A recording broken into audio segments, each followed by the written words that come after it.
Comic Impact. We're here with Howard Chaykin. Howard, how are you? I'm good. How are you? Good. Enjoying the con? Oh, having the time of my life, but I don't get out a lot, you know. Stuck in the cage? You have no idea. Maybe you do have an idea. I don't know what makes Expensive. Not for me, you don't. No. You know? So, the other day you were announced on a big project that I'm really looking forward to. The Magneto miniseries coming out early January. Not mini, it's a one-shot. Diamond put it up as a mini.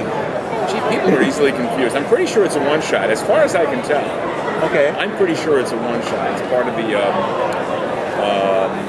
X-Men First Class. Okay. Does it deal with childhood? No. Because that's what Diamond put up on the previews. Well, I mean, you're ambushing me. No. It's a young Magneto. Okay. On his first visit to New York City. All right.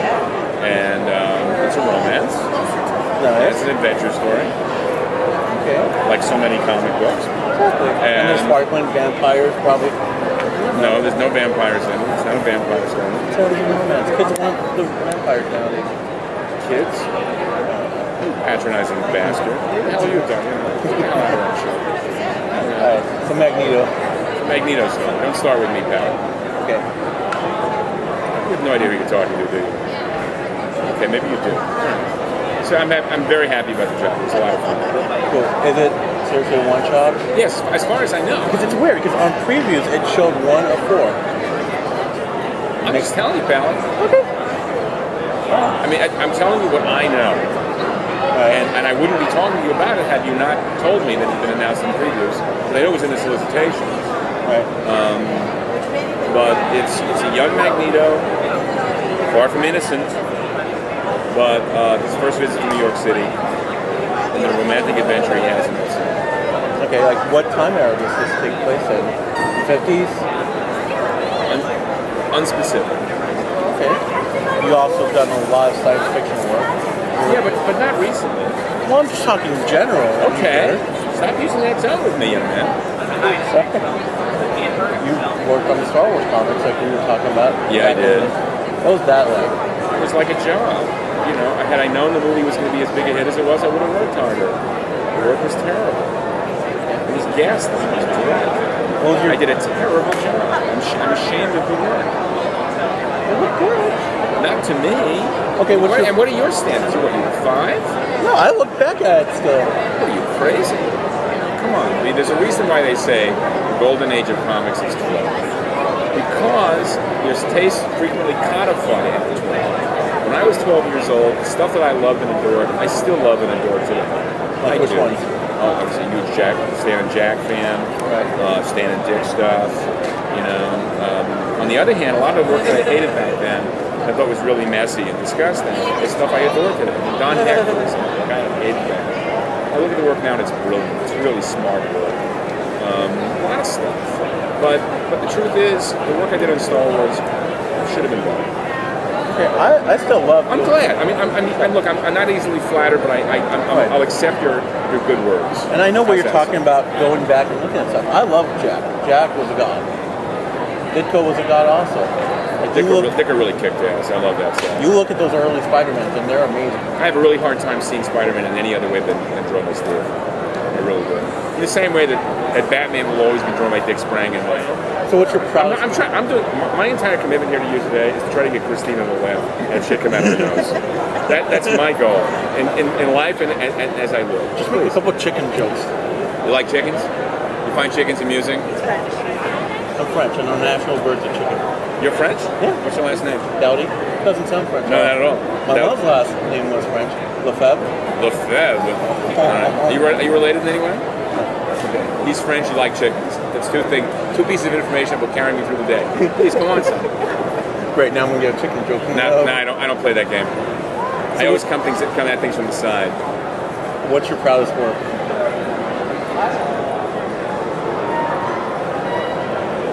Probably Times Square. Okay. It's fairly personal work. It's work that didn't really find a commercial footing. But it's very much about stuff that I care about, done in metaphorically. It's about my family relationships, and it's about stuff that interests me. I mean, Times Square takes place in a world as if the future as predicted by the 1939 to 1940 World's Fair had become true. And it's the underworld of that future world. And I really love doing that stuff. It's all about all the things that I cared about at the time. I'm really happy with it. Well, you're from New York originally. I am indeed, yeah. What part? I was born and raised in Brooklyn. Actually born in Jersey, but that's another story. But raised in Brooklyn, Queens, Staten Island, Manhattan. Lived in every borough, at least for a little while. My ex-girlfriend was from the island. Long Island? I dated Long Island. That's a bad accent. I dated most. I dated every woman I could find in my life. Well, there's a lot of them there. Yeah, Jewish, Italian, and Irish and Polish. Just had a Jewish girl from Long Island. A lot to be said. Yeah. I married one. What else can you tell us about your career that motivated you to be an artist when you were younger and a writer? Like we were talking about Jack, we were talking about Stan. Like, were those the people that inspired you when you were younger? No. I was. I decided to be a comic book artist when I was 4 years old. My cousin, who was 5 years older than I, gave me a refrigerator box filled with comics of all types and genres. And I fell in love with them immediately. I just thought they were the greatest thing I'd ever seen. And as soon as I figured out the next step, which is that someone made these, I decided I wanted to do that. I wanted to be that guy. And I did everything I possibly could over the next 10 years, it's 15 years, to make it impossible for me to have any other job but that job. So you were from the Driven. Oh yeah, I'm a little OCD. That's good. You gotta be in this industry. No, you don't. No, I don't think you do. I think you do.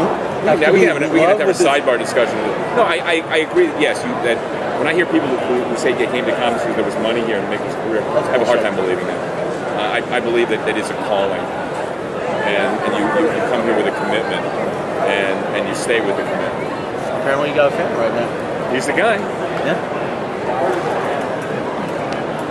And so I believe it's a form that attracts if not OCD, then certainly someone who has a genuine commitment to wanting to be part of a group. Thanks, man. Thank you. Those things hurt. Those I don't give a shit about your lips and the ears thing. It makes me hurt. Like it hurts to look at. You know, when I got on Pierce, yeah, they did. It hurts more than tattoos because they use like a thicker needle. You mean attorney when you grow up? No, I'm actually joining the military. I'll be leaving it on March. Well, they're gonna kick your ass. Yeah, you already told me. I know. Have a great day. Thanks, man. Appreciate it. Be good. No scare me. Like having lifesavers in your ears. Holy shit. Die Hard also. That kid brought A lot of fun. I mean, it was the opportunity to do a 1970s book in New York to use anecdotal experience of my own. I mean, both arcs, the arc about the blackout and the arc about the bicentennial, were part and parcel of my experience living in the city. I was in my 20s and the 70s, and man, you couldn't have had a better life in your 20s and the 70s in New York City. I love that. Great drugs, great sex, great alcohol. It's great fantastic. Music was shit. Really? Come on, man. What did you listen to? At that point, I just become a jazz fan because disco was such horse shit, and no interest in new wave. No punk for you? Nah, I'm not that bohemian or self-conscious. All right. Do you still listen to jazz? Yes. I know it inspires your work also. Yes, but I also listen to it as a fan. Okay. And as a devotee. Who's your favorite musician? Yeah. Most of my taste in the jazz idiom revolves out of the Old Testament Count Basie orchestra. Lester Young, Buck Clayton, and Dickie Williams. But Lester Young is the center of everything. He was the guy who named Billie Holiday Lady Day. He was responsible for a lot of hip slang. He was also the first great saxophone player. Maybe the second great saxophone player after Coleman Hawkins. But there are those who are Coleman Hawkins devotees, and I'm a Lester Young devotee. Out of Lester Young, you get Stan Getz, Alan Eager, Zoot Sims, Drew Moore, what's his name? Paul Desmond, just all the guys. So jazz inspires you a lot. Well, I'm a fan. I'm a jazz fan. I mean, you like comic books. I like jazz. Yeah, I like other stuff. I'm a jazz. Okay. I like old school films also. Like what? They kept on cool. Cool? Wow. Yeah. Hey, it's Okay. a French blood again. There you go. Yeah. I have a stack of French gangster pictures in my house that I'm working my way through slowly. Yeah. What are you watching? Let's see. I just saw Army of the Damned, which I really liked, and Rafifi, which is one of my favorite ones. And I want to find the time to see that Fleek and a couple of others. I grew up watching that stuff. Are you showing off now or what? No. I just enjoy that stuff. Okay. I'm getting laughs out of Christina. You are. But no, it's not. Without mentioning chickens, I'm getting laughs out of Christina. Life is good. Well, you're busting his balls. I mean, come on. It's Why not? See, it's a cheap day. You know, it really is. It's like water off a duck's back. You know. Please go on, Simon. How are you? I'm doing good. Come on, Keep look it up. yourself, I'm fabulous. Keep going. Thank you for the interview. We done? Yeah. Fucking A, man. These are short. They're little YouTube clips. Absolutely fabulous seeing you. Great. Thank you. Christine, it's been a lot of fun having a good time with you. 'Cause I like hanging with the cute dames, and if I have to look at him, I'd rather look at you. Well, thank you. My pleasure, sweetie. Bye.